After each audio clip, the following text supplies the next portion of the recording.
ഇടുക്കി പൈനാവിൽ മാതാവിനെയും ഭാര്യയുടെ സഹോദരന്റെ കുഞ്ഞിനെയും തീവച്ച കേസിലെ പ്രതി സന്തോഷ് അറസ്റ്റിലായി. തമിഴ്നാട്ടിലേക്ക് കടക്കാൻ ശ്രമിക്കുന്നതിനിടയിൽ ബോഡിമെട്ടിൽ നിന്നാണ് സന്തോഷ് അറസ്റ്റിലായത്. അന്നക്കുട്ടിയും മൂത്ത മകനും താമസിക്കുന്ന വീടുകൾക്ക് ഇന്ന് പുലർച്ചെ എത്തിയിട്ടിരുന്നു. ഇതിനെ സംബന്ധിച്ച് അന്വേഷണവും തുടരുകയാണ്. വിവരങ്ങളുമായി ജോസിൽ ചേരുന്നുണ്ട്. ജോസിൽ, എന്താണ് സംഭവിച്ചത്? സിജു, കഴിഞ്ഞ ജൂൺ 5-ാം തീയതിയാണ് ഈ സംഭവങ്ങളുടെ തുടക്കം.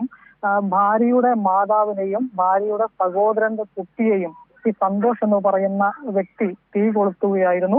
അതിന് കാരണമെന്ന് പറയുന്നത് ഈ ഭാര്യ വിദേശത്താണ്. ഭാര്യ അയക്കുന്ന പണം പുള്ളിക്ക് ഈ സന്തോഷിന് ലഭിക്കുന്നില്ല. ഭാര്യ മാതാവ് കൈക്കലാക്കുകയാണെന്നുള്ള പരാതിയെ തുടർന്ന് ഇതിലാണ് പുള്ളി അക്രമത്തിന് മുതിർന്നത്. ഇതിനെ തുടർന്ന് അന്നക്കുട്ടിയും സന്തോഷിന്റെ ഭാര്യ വിദേശത്ത് ജോലി ചെയ്യുകയാണ് അല്ലേ? അതെ, സന്തോഷിന്റെ ഭാര്യ വിദേശത്ത് ജോലി ചെയ്യുകയാണ്. ഈ ഭാര്യ അയക്കുന്ന പണം പുള്ളിക്ക് ഈ സന്തോഷിന് കിട്ടുന്നില്ല എന്നുള്ളതാണ് സന്തോഷിന്റെ പരാതി. അതിനെ തുടർന്നുള്ള തർക്കത്തെ തുടർന്നാണ് ഈ അന്നക്കുട്ടിക്കും അന്നക്കുട്ടിയുടെ ഈ ഭാര്യയുടെ സഹോദരന്റെ കുട്ടിക്ക് നേരെയും ഈ ആക്രമണം ഈ സന്തോഷ് നടത്തിയത്.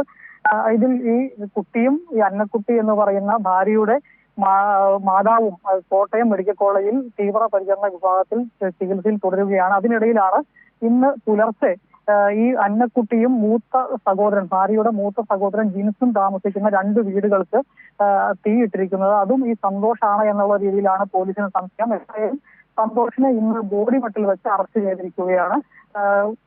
ഈ വീട് കത്തിച്ചതുമായി ബന്ധപ്പെട്ടുള്ള കാര്യങ്ങളിലും അന്വേഷണം തുടരുകയാണ്. ഇടുക്കി പൈനാവിൽ 2 വീടുകൾ കത്തിച്ച സംഭവത്തിലെ പ്രതിയെ പോലീസ് പിടികൂടിയിരിക്കുന്ന വിവരങ്ങളാണ് ജോസിൽ സെബാസ്റ്റ്യൻ നൽകിയത്.